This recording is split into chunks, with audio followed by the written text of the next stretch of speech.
Coming up at 11, a Democrat officially files to challenge Representative Hal Rogers in Kentucky's 5th District race. Dedicated to Eastern and Southern Kentucky, this is WYMT Mountain News at 11. Good evening, I'm Caroline Mueller. The House passed a funding bill Wednesday evening to end the longest government shutdown in U.S. history. CBS News' Erica Brown is on Capitol Hill with the details. On this vote, the yeas are 222, the nays are 209. The bill is passed. After convening for the first time in nearly 2 months, the House passed a funding bill Wednesday to end the government shutdown. We'll feel very relieved tonight. The Democrat shutdown is finally over, thanks to House and Senate Republicans who stood together to get the job done. I'm really sad that it took us so long to get here. It was so much pain that had to be endured to get to this point. The bill funds the government through the end of January, extends funding for SNAP benefits for a full year, and reverses shutdown-related layoffs of federal workers. But the legislation does not include the extension to Affordable Care Act tax credits that Democrats say is critical to lower premiums, leaving many in the party concerned about the cost. In this country, the wealthiest country in the history of the world, it can't be the case that health care is simply a privilege for the wealthy. We believe as Democrats that health care has to be a right, and a right that's affordable and available to every single American in the United States. Now that the amended bill has made it through the House, it goes to President Trump for his signature, which would officially mark the end of the government shutdown. Air travelers continue to feel the impact of the shutdown, with flight cancellations and delays continuing at travel hubs across the country. Erica Brown at CBS News, Capitol Hill. A familiar name in Eastern Kentucky is entering the race for Congress. Democrat Ned Pillersdorf filed his campaign paperwork today to run in Kentucky's 5th District. Pillersdorf says he plans to focus on rural health care, broadband, education, and clean drinking water. He also criticized longtime Congressman Hal Rogers over his record on health care and federal programs. Rogers has already filed for re-election. The primary is set for May.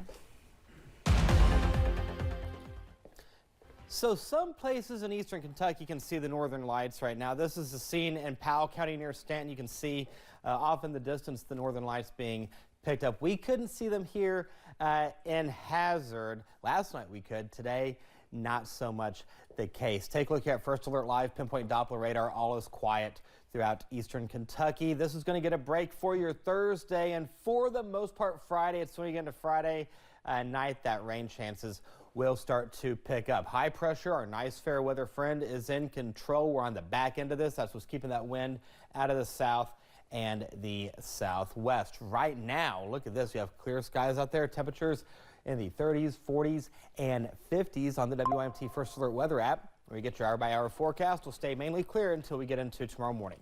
I'll have the complete First Alert forecast coming up in a few minutes. Caroline. Thanks, Eric. In Wayne County, Kentucky, a woman was arrested after police say she abused 2 of her children. Yesterday, police were called to the Wayne County Hospital emergency room to speak to personnel about the incident. Police say a doctor told them there may have been potential membrane tissue damage inside their ears. However, CT scans showed the children did not have any head injuries. Kaylee Judd was charged with 2 counts of criminal abuse. A Floyd County man is facing charges after police say he led them on a high-speed chase. It happened yesterday when KSP was roaming around Route 850. They say they noticed a red SUV driving on the wrong side of the road into a curve. At one point, they say Jeffrey Lumpkins failed to yield when they tried to get him to stop, and he even nearly hit another vehicle. He was charged with wanton endangerment and fleeing police on multiple counts. In Knox County, 2 people are in jail for their roles in a burglary. Police were called to the Oak Place apartment complex last Friday about a security camera being removed. When police arrived at the complex, a woman told them she had not let Joseph Elliott or Wiley Medlin inside. The 2 men told them they were invited over. The property owners later showed police where Elliott and Medlin used tools to force their way inside. A Rockcastle man arrested for neglect of his mother has waived his right to a preliminary hearing through his attorney. According to a criminal complaint, 38-year-old Jeremy Cook said he was the sole caretaker for his mother. She was taken to the hospital after Cook reported she was suffering from shortness of breath. Investigators say the mother was found sitting in a reclining chair that she said she had been in for 2 months. She was found with several wounds on her. His bond was increased to $75,000. He's not allowed to contact his mother as part of his bail conditions. The Trump administration recently proposed a 50-year mortgage plan in hopes of helping Americans afford to buy a home.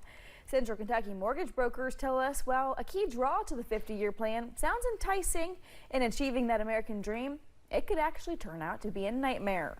Alyssa Williams has the details. I think I always had this idea of having like the typical American dream home with a white picket fence and a wraparound porch and like these nice shutters. And now it just doesn't feel like that's going to be attainable anytime soon. Liz Hicks has been renting apartments for nearly a decade. She has a stable, good-paying job, but she says in this economy, buying a home seems too far out of reach for her. It feels a little bit disheartening, honestly. I mean, obviously I'm very happy for anybody that can get to that position, and I wish it was just more attainable for us as a generation. The Trump administration says their 50-year mortgage plan aims to help.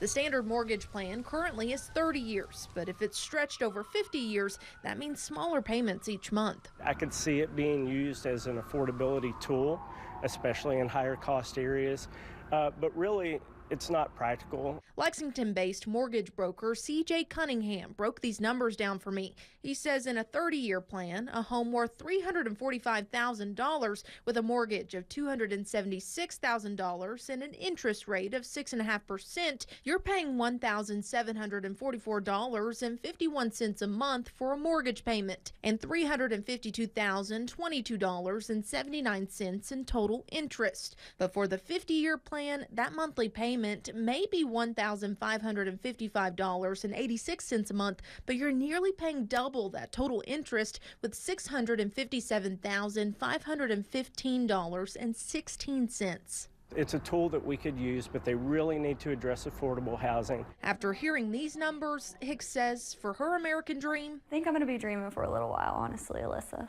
Alyssa Williams, WKYT. Cunningham says he doesn't think this 50-year plan will come to fruition, but he always advises potential home buyers to talk to real estate or mortgage professionals. He says they can help with affordable opportunities for first-time home buyers. Coming up on Mountain News at 11, the FDA is making a pivotal move that could impact millions of women going through menopause. We'll explain. And we are now into the second half of the work week. The question is, will you need the sunglasses the entire second half? Details coming up.